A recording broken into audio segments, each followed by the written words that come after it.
Now we're going to watch Blue Allen, and Blue has got a horse that he has not worked on a mechanical cow, and Blue himself has not had a chance to work with the cow track system.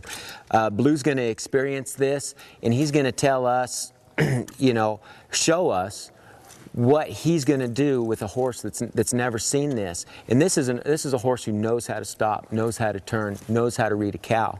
So we're going to let Blue kind of feel his way through this and see what he thinks will be beneficial for his horse and this cow track system.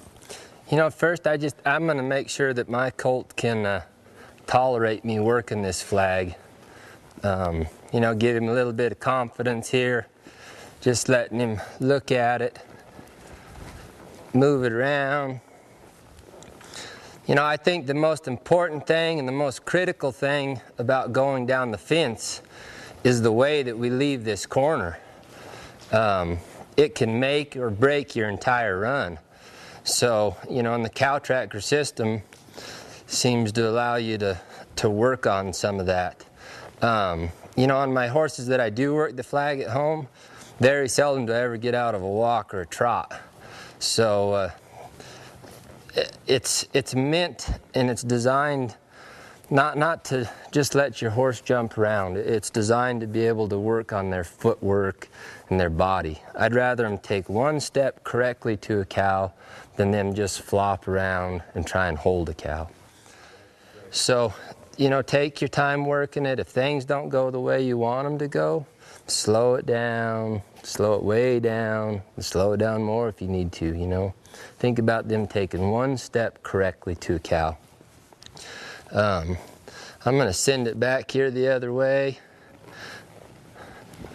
This colt is going to get a little stiff here in spots just because he's real unassured about that flag. So I'm going to see if I can't just work on his body a little bit until he gets soft somewhere, then I'll let him push that flag again. We're here at the Wagon Hound Ranch, which, we talk about ranch horses, and something that I think we forget about cow horses is just how important the fact it is that they learn how to drive a cow. We're always worried about them holding the cow, but when you go down that fence, it becomes so evident that they need to know how to drive a cow as well. And when you make it to that corner, it really becomes evident. For me, I like to let my horses drive that cow around the corner. I don't want to, if he was to get to falling off of this corner here, I do not want to let him cheat me and take me clear out here to this corner. At home, if I was working a real cow, I would stop, work on his body here, and I'd take him back and I'd put him right back in the cow's tracks and let him go follow this cow again. And put him right back up here again. Now it's really neat how when you face a problem with the cow track here, you can immediately stop and go back and address that problem. If this was a live cow, you'd have to go gather that cow, take it back down in that situation, and hope that that cow presents itself in a way that you can work on that problem again. I'll let him drive around this corner again. There, he's pretty good. Let him sit. I'll send it back the other way here. Drive around that corner. Let him ride along.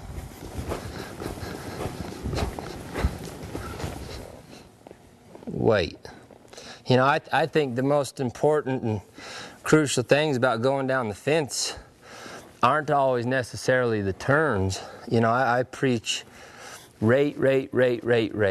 Rate is so important going down the fence. The way you leave that corner and the way you rate is going to make or break your turn. Slow through the turn. Speed his feet up. I want to get up here just like this was a cow to that hip and drive it around.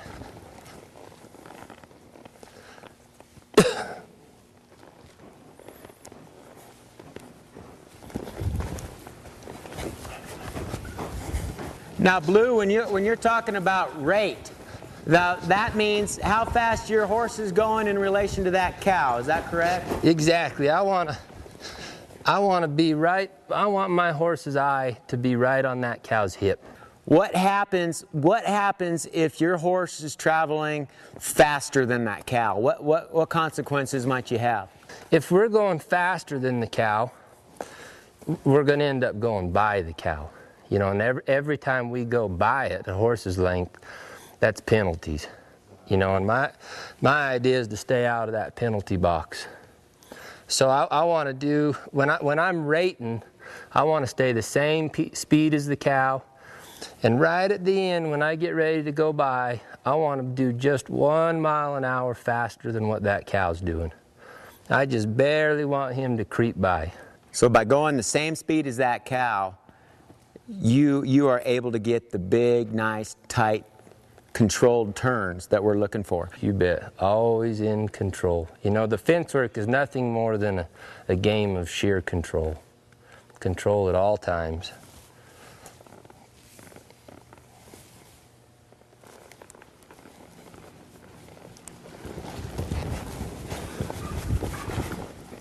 Here, I didn't really like his turn, but I let him make it. But then I might just spend some time here setting this up. There.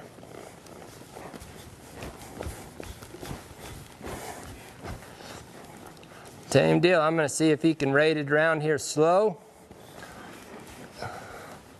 Drive it around this corner. I'd be right on this cow's hip.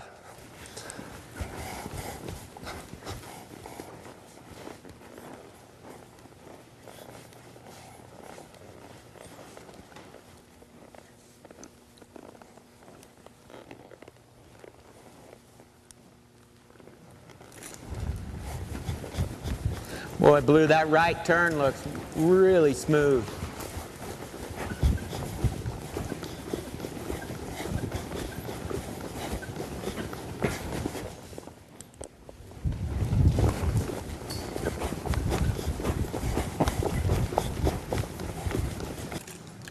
Now that left turn looks like you've made some progress on it. And it looks like your left turn got cleaner, quicker. He felt better there. Everything was faster and more efficient. And really, you didn't spur harder, you didn't pull harder.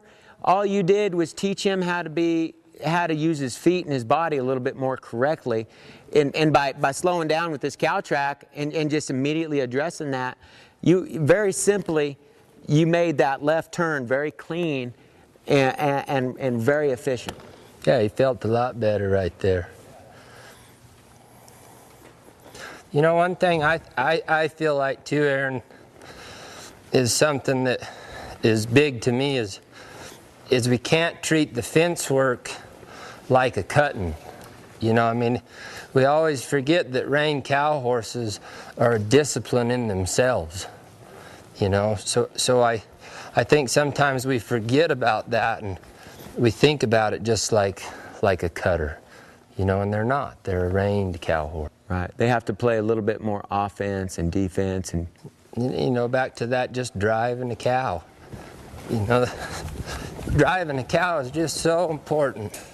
You know, I spend more time at home tracking cattle around than I ever do going and making a fence turn, once they understand it. You know, a lot of my older horses, they tend to, you know, we talk about speed and what a factor it becomes. You know, they start to crave this speed of going down the fence.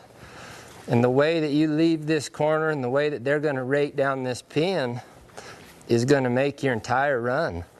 So I spend more time just rating slow, letting them go find a spot and learn to be comfortable there, than I ever do going fast and letting them turn.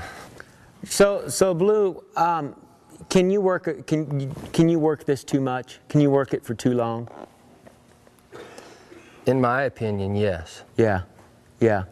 You can take the excitement and the fun out of it, and then all of a sudden it becomes a chore for this horse. I think so. 1% every day in 100 days, you're 100% better. That sounds pretty easy. 100 days, you can train a horse. That's right. Well, Blue, thanks a lot. You know, it's really neat to see how you work this, see some of your training techniques. You know, you've had a lot of success, so I know that what you're doing works. You've proven it, and I'm real excited to go home and set my cow track system up and work on some of the same things that you're doing right here. I enjoyed working it. I can see where it'd be a great tool.